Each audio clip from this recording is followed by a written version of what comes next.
It was 2022. I was living in the Bay Area at the time, Oakland specifically, and I'd driven up to visit my parents in Eureka for the weekend. If you've never driven Highway 101 along the Northern California coast, it's beautiful during the day, and kind of a nightmare at night. Like long stretches with no other cars, no cell service, barely any lights. Kind of ominous, really. I left my parents' place around 8 p.m. on a Sunday, which was stupid in hindsight. I should have just stayed the night and driven back Monday morning, but I had an early shift and figured I'd rather just knock out the drive. Famous last words, I guess. The first couple hours were fine. The stretch I was on had narrowed down to a 2-lane road at that point. That's how most of rural 101 is once you get north of the bay. It was somewhere around Trinidad when the fog started rolling in. Fog on that part of the coast isn't unusual, but this was different. Within maybe 5 minutes, it went from clear visibility to barely being able to see 20 feet ahead of my car. It was actually really bad, worse than I'm describing. I slowed down to maybe 35 and kept going. The smart thing would have been to pull off and wait it out, but there's really not a lot of places to stop on that stretch. And honestly, I just wanted to get home. I figured if I took it slow, I'd be fine. Here's the thing about fog that thick, though, and any California driver knows this, but it messes with your sense of space. You can't see landmarks. You can't tell how far you've gone.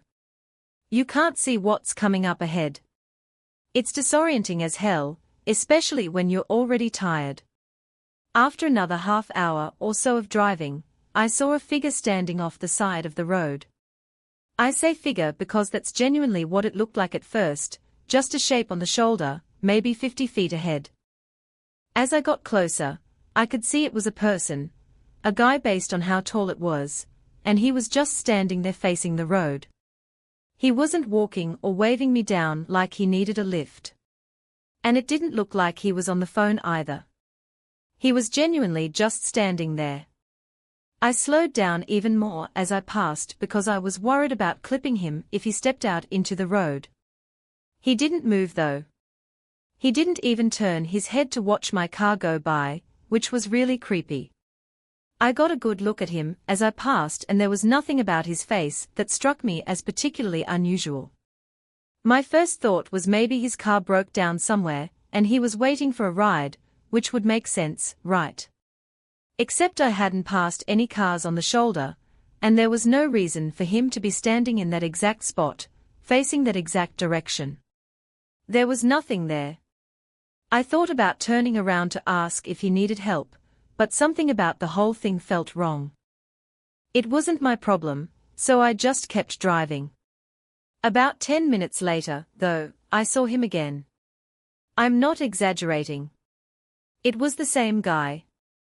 Same builds, same dark clothes, same stance on the shoulder. The only difference was that this time he was on the left side instead of the right, but everything else was identical. I actually said what the hell audibly out loud to myself, because there was no way this guy could have gotten ahead of me. I was the only car in the road and there weren't any cross streets or shortcuts or anything like that. The only explanation was that it was a different person, who just happened to look exactly like the first guy, and was standing in exactly the same weird way. I didn't want to look at him as I passed, but I couldn't help myself. I had to confirm whether it was the same guy. And after getting a good look, I was dead certain it was. But this time, the guy actually locked eyes with me as I passed, and I couldn't look away fast enough. Seeing his head snap to my eyes was really freaky, and I instantly regretted making eye contact. I sped up a little, not a lot, because the fog was still thick and I wasn't trying to drive off the road, but I sped up enough that I was pushing 45. I wanted distance between me and whatever the hell was going on back there. The fog got even worse after that, though. I could barely see the center line at that point, so I really had no choice but to slow back down. I was having trouble thinking straight, which I attributed to the mixed effect of how tired I was, how hard it was to drive, and what I had just seen. I kept trying to rationalize it, but I couldn't. My train of thought was interrupted, though, because not 3 minutes later, my headlights exposed something ahead. There was another person up there, only this time, he was standing in the middle of the road. I had no choice but to stop, which is exactly what I did. This time, he was wearing a hood that was covering his face, so I couldn't see what exactly he looked like, but I had a feeling it was the same guy. He once again didn't move, which is when I started really getting scared. We were at a standstill, and even though I couldn't see his face, I could feel him looking at me. I didn't know what to do. I flashed my brights at him a few times, trying to get him to move out of the way or at the very least react, but he didn't. I put the car in reverse, and when I looked in my rearview mirror, I nearly died. There was someone behind me. There was a person back there creeping towards my car. I yelled, "Holy shit," and put the car back and drive. I was boxed in, but I didn't care. There was an actual threat on my life now. I pulled hard to the right, crossing into the opposite lane to get around the guy blocking the road ahead. The guy didn't move, and I thought I was in the clear. But then something hit my car from behind. It wasn't just a light tap. It was violent. The whole back end of my car jolted to the right, and I heard this awful crunching sound, like metal on metal. I maintained control of the car and kept driving, thinking I had gotten into an accident with another car. But when I checked my mirrors, there was nothing behind me. Nothing at all. Not even those people. As if the situation wasn't already freaky enough, that made it so much worse. I wasn't waiting, though. I sped off as fast as I was comfortable going with how heavy the fog was. By the time I hit the 101 interchange, I could actually see again, and for the first time, I felt my brain starting to relax. But the more I calmed down, the more I thought about what had happened.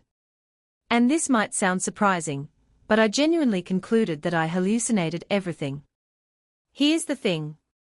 I had been driving for almost 4 hours at that point. I was exhausted. I had been staring into fog for God knows how long, barely able to see anything, completely alone on a dark highway. So, an extremely vivid hallucination didn't seem that far-fetched to me. Why it was so oddly specific was beyond me. But there was no other explanation for me having seen those people, or having felt a wreck that didn't actually happen. By the time I made it home, I was just ready to sleep the whole thing off and tried to forget about it. But then I walked around to the back of my car. The rear bumper was destroyed. There was a massive dent running almost the entire width of it, which meant whatever hit me had hit me way harder than I thought.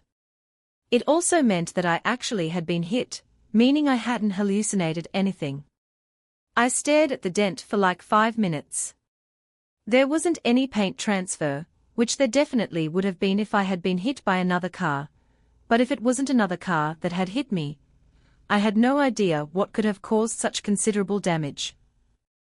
I did end up calling the cops to report what I saw, but it was more so just to get the info out there. I've thought about that night a lot over the past 4 years. I've gone through every possible explanation I could think of.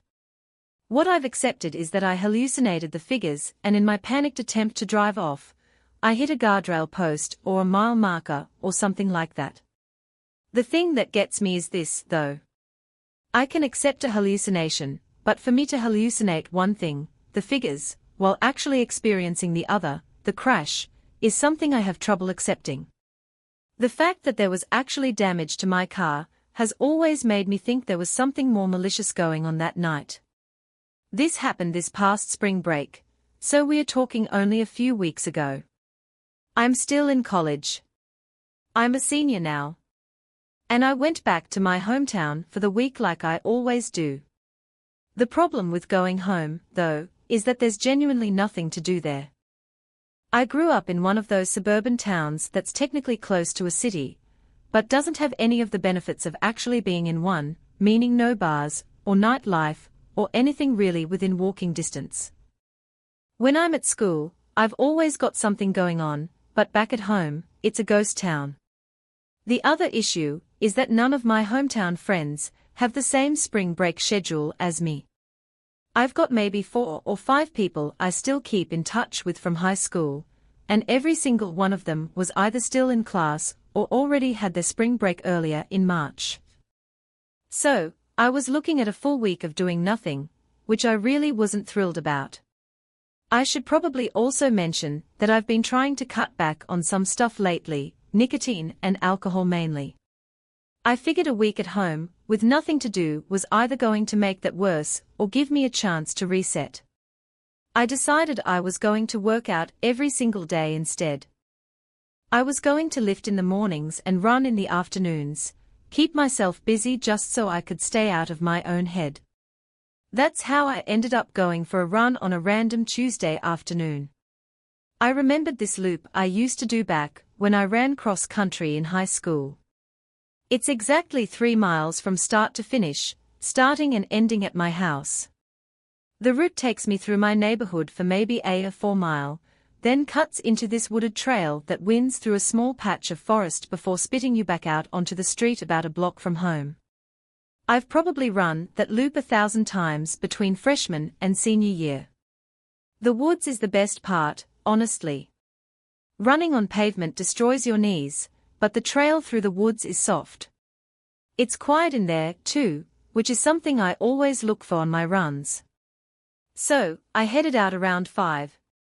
The sun wasn't going to set for another couple hours, so I wasn't worried about visibility. What I did notice, though, and I noticed it the second I stepped outside, was the fog. I don't know how to describe it other than to say it was thick in a way I'd never seen before. I've lived in that town my whole life, and I don't remember fog like that. It looked fake, almost like I was in some ambient video game, where one of those lo-fi YouTube videos with the anime girl studying. Everything past maybe 30 or 40 foot just dissolved into haze. I thought about skipping the run, but I talked myself out of it. The trail through the woods is a straight shot. One path with no forks or diverging paths.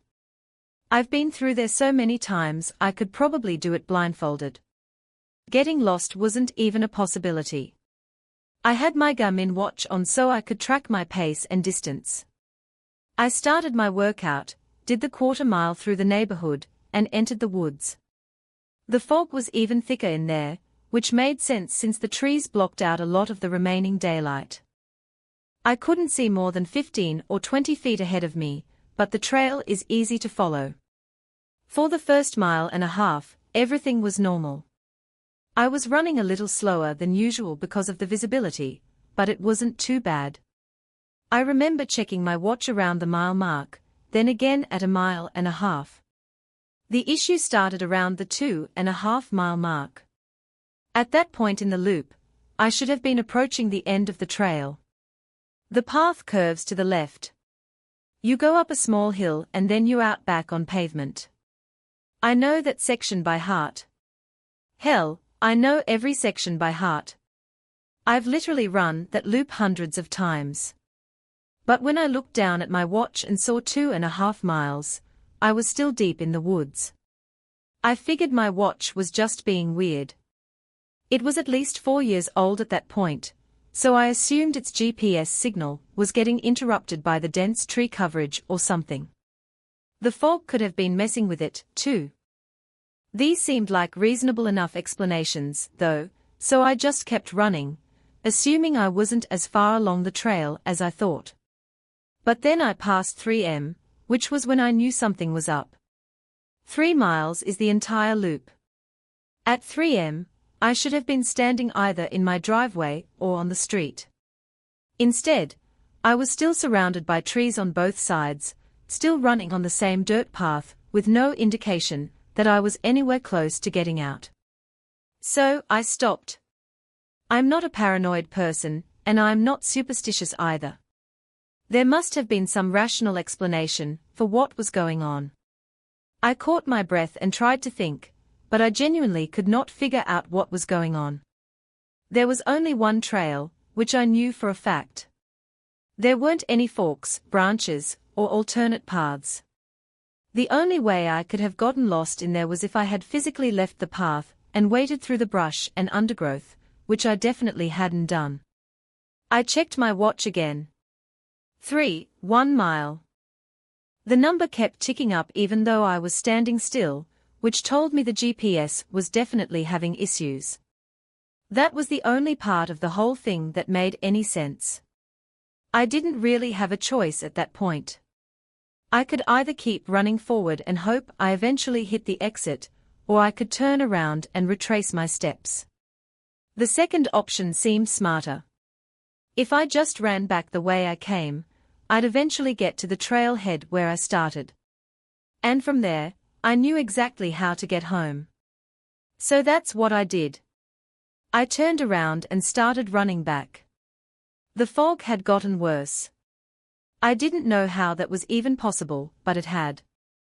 I had to slow my pace just to make sure I didn't run off the trail by accident. After about a mile of running, so about 4 total miles at that point, I heard something. Like I said earlier, it's usually dead quiet in the woods, which I suspect is the case because it's too small for a lot of animals to inhabit. So hearing a sound out there was something my brain wasn't prepared for, but the sound itself was so much worse. It was something I'd never heard before. The closest I can get to describing it is a moan, but that's not quite right. It was lower than a moan, more like a drone, and it fluctuated. It would swell up, then dip back down, then swell up again, almost like a siren, but human. I can't overstate how wrong it sounded. It wasn't someone calling for help. And it didn't really sound like someone in pain either. It was just the sustained wavering noise that didn't seem to have any purpose. I started running faster, but you have to remember that I had been running for over 4 miles at that point. I could only go so fast, and the exhaustion only made the situation that much more terrifying. Running faster only tired me out more. And the more tired I got, the more scared I got. The sound didn't stop. No matter how fast I ran, whoever or whatever was out there was matching my speed. Every time I glanced over my shoulder, and I did multiple times, I couldn't see anything. There was just fog back there. I ran with the sound following me for what felt like forever. I had no other choice. It was the scariest moment of my life. After an eternity of running, I finally made it out of the woods. I ran into the street and nearly threw up out of exhaustion. The fog was still impossibly thick, even outside the woods. I turned around and looked back into the woods. To my horror, there was something standing right in the middle of the trail, just a little ways beyond the trailhead. I say something because I don't know what else to call it. It was just a shape, this dark mass of a silhouette. It was way taller than me, and I'm 6 feet 1 inch. This thing had to be 7 foot tall at least. It wasn't moving closer or further away from me. It just watched me. I could feel it. If it weren't for the fact that it was gently swaying back and forth, I would have questioned whether I was looking at a tree or something. The droning sound had stopped, but I wasn't giving it another thought. I turned and ran home without looking back. That was a few weeks ago now. I'm back at school at this point, but I haven't been able to think about that night. I can't get that image of what I saw in the fog out of my head. That black mass and that god-awful sound. I told my parents about what I saw, obviously, and they both seemed convinced that it was just a tall person trying to scare me or potentially attack me, which I guess is possible, but I don't believe that. How were they able to make that noise while running to keep up with me? Impossible. And how tall they were, too. I don't know what was in those woods that night, and I probably never will. This happened about 6 years ago, late September. My buddy Edwin and I had been talking about kayaking Willapa Bay for probably 2 years at that point, and we finally locked in a weekend to actually do it. If you're not familiar with the area, Willapa Bay is this massive tidal estuary on the Washington coast, something like 25 miles long. It's mostly oyster farms and wildlife refuge. And on a clear day, it's honestly one of the most peaceful places I've ever been. The weekend we picked was not a clear day. Neither of us were amateurs. We'd both been kayaking since we were kids. And Edwin actually worked as a guide for a few summers during college. We knew what we were doing. That's important context for what I'm about to tell you, because I don't want anyone thinking we were just a couple of idiots who got spooked because we didn't know how hot water and fog work. We launched early Saturday morning from a put-in spot near Nakota. The fog was really thick, but we figured it would burn off by mid-morning like it usually does on the coast. We had a GPS, a compass, and everything. The plan was to paddle out toward Long Island, maybe do some bird watching, have lunch on one of the sandbars, and head back before the afternoon tide shift. The first hour or so was fine.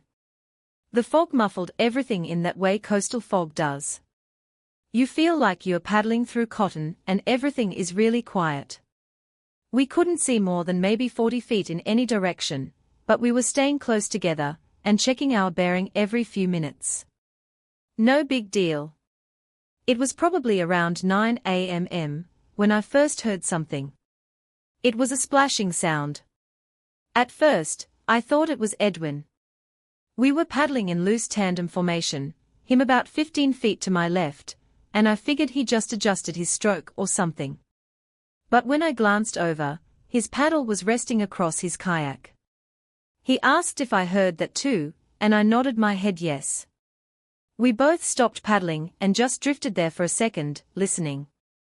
It was the sound of oars, not paddles, which I say specifically because oars and paddles make distinct sounds. We were using paddles. You'd only use oars if you were on a different kind of boat, but it was definitely someone rowing a boat, and it didn't sound too far away from us either. Maybe 100 foot somewhere off to the right. Edwin said it was probably just someone else out there on the water, which seemed reasonable enough. There were other kayakers who used the bay, and occasionally you'd see fishermen in small boats checking crab pots. The fog was thick enough that we couldn't see them, but sound travels strangely over water, especially in fog. Sometimes things sound closer than they are, sometimes they sound further. We waited for a minute, expecting whoever it was to either call out or appear through the haze. Standard etiquette when visibility is low is to announce yourself and let other boars know where you are. But the rowing just continued at the same steady pace. I suggested maybe they didn't know we were there. So Edwin said hello into the nothingness, but there was no response. In fact, whoever was in the other boat didn't even seem to notice because the rowing sounds didn't speed up, slow down, or change at all. We started paddling again, figuring we'd either come across them or they'd pass by. But here's the thing, and I know this sounds paranoid, but over the next 20 minutes, that rowing sound never got any closer or further away. Hearing that same exact rhythm over and over again started getting intoxicating. And after a while, I was actually in awe of how perfectly someone could keep their stride for so long. But as time went past, I only got more and more freaked out. It was an unsettling situation to say the least. Edwin and I really weren't talking much anymore, but I knew he felt the same way. At one point, we shifted our course slightly east, trying to angle toward the shore, and for a split second, the fog thinned out just enough for me to see a small rowboat sitting in the water. I could see the shape of someone at the oars, so I knew there was a person in it, but then the fog closed back in, and they were out of sight again. The whole glimpse lasted maybe 3 seconds. I asked Edwin if he'd seen it, and he said yes. At that point, I wanted to leave. Something about the whole situation was making me deeply uncomfortable, and I couldn't even fully articulate why. It's not like we'd seen anything threatening. It was just some guy rowing a boat, but the way he refused to identify himself or even acknowledge our presence, and the way he seemed to be following us was just so creepy. I started heading for the shore, hoping Edwin would follow my lead, and he did. The problem was the fog. Even with a GPS, navigating the bay in low visibility isn't straightforward. There's sandbars that shift with the tides, shallow channels you can get stuck in, all sorts of nasty stuff. We knew roughly where we were, but roughly isn't the same as exactly. And the last thing we wanted was to beach ourselves on a mud flat while that other boat was still out there somewhere. We paddled southeast, moving as quickly as we could without exhausting ourselves. The rowing sound stayed with us the whole time. I kept glancing to my right, hoping to catch another glimpse through the fog, but I never did. And then, without any warning, the fog started to lift. It didn't clear completely, but it thinned enough that we could suddenly see maybe 100 yards in any direction. I immediately looked to my right toward where the rowing sound had been coming from. There was nothing there. It was just open water. I looked behind us. Open water there, too. I looked in every direction I could. I saw Edwin doing the same thing, but as far as we could tell, the bay was empty. I looked at Edwin and realized, however freaked out I was, he was even more scared. I could see it in his eyes. We kept paddling, and even though the rowing sound had stopped and we could actually see now, the situation was a lot scarier. How could that boat have just disappeared like that? The shore came into view about 5 minutes later, and I was relieved. I thought the ordeal was finally over, but no. We paddled straight for land, not even bothering to look for a suitable landing spot. We hit the shallows and I jumped out into knee-deep water. The water was cold as hell, but I barely noticed. I was just glad to be on solid ground again. For a minute or two, neither of us said anything. We just stood there on the beach, catching our breath, looking out to the bay. The fog was still lifting, which was good, but there was still no boats anywhere out there. Edwin had wandered a little ways up the beach, while I was securing my kayak. He told me to follow him, so I did. I realized he was looking at something, and I hurried to catch up to him, but the moment I noticed what he was looking at, I was terrified all over again. There were footsteps, wet, barefoot footsteps leading out of the water and up onto the sand. They were fresh, which was painfully obvious, because you could see where water was still pooled in the depressions. Whoever made them had not been out of the water for long. But here's the thing. They didn't just lead up to the beach and stop. The prince came out of the water, walked a few feet up toward the tree line, and then turned and followed the shoreline to our left before eventually cutting back toward the trees and disappearing into the woods. I followed the path with my eyes, trying to trace it backward. The prints were coming from somewhere further down the shore. Whoever made them had seemingly walked up along the water's edge, come up onto the beach right where we'd landed, and then headed into the forest. Edwin was a few steps ahead of me. He said he wanted to leave, but I couldn't stop looking at the footprints. They were leading somewhere, or rather, they were coming from somewhere, and I wanted to know where. I told Edwin I wanted to follow them back, not into the trees, but the other direction. I wanted to see where they originated. He looked at me like I was out of my mind, which honestly maybe I was, but something about this whole situation had been gnawing at me since we first heard those ahs, and I wasn't ready to just paddle away without at least trying to understand what the hell was going on. Edwin didn't want to come back with me, but he also didn't want to stand there alone. So, after about 30 seconds of back and forth, he reluctantly agreed. We started following those footprints down the shoreline. The fog still hadn't completely lifted, but the visibility was a lot better at that point. We walked for maybe 2 or 3 minutes, keeping the footprints to our left, and then I saw it. Maybe 50 yards down the beach, pulled up onto the sand at an angle, was a small wooden rowboat. The wood was dark, almost black, and the oars were resting inside it. It was the same boat. I was 100% certain of it. The shape, the color, the size. It was the exact same boat I'd seen through the fog when we were out on the water. And now it was here on the shore with a trail of wet footprints leading away from it. I started walking toward it instinctively. But Edwin grabbed my arm. He told me we were leaving. And he said he wasn't asking this time. He said he didn't care what was in the boat, or who had been rowing it. We were done. Something about the way he said it took me from curious to downright terrified. Whoever had been in that boat had somehow gotten to shore before us, walked all the way down the beach to the exact spot where we had just happened to land, and then still had time to disappear into the trees. We turned around and started heading back toward the kayaks. Edwin was practically sprinting at that point, and seeing him run only freaked me out even more.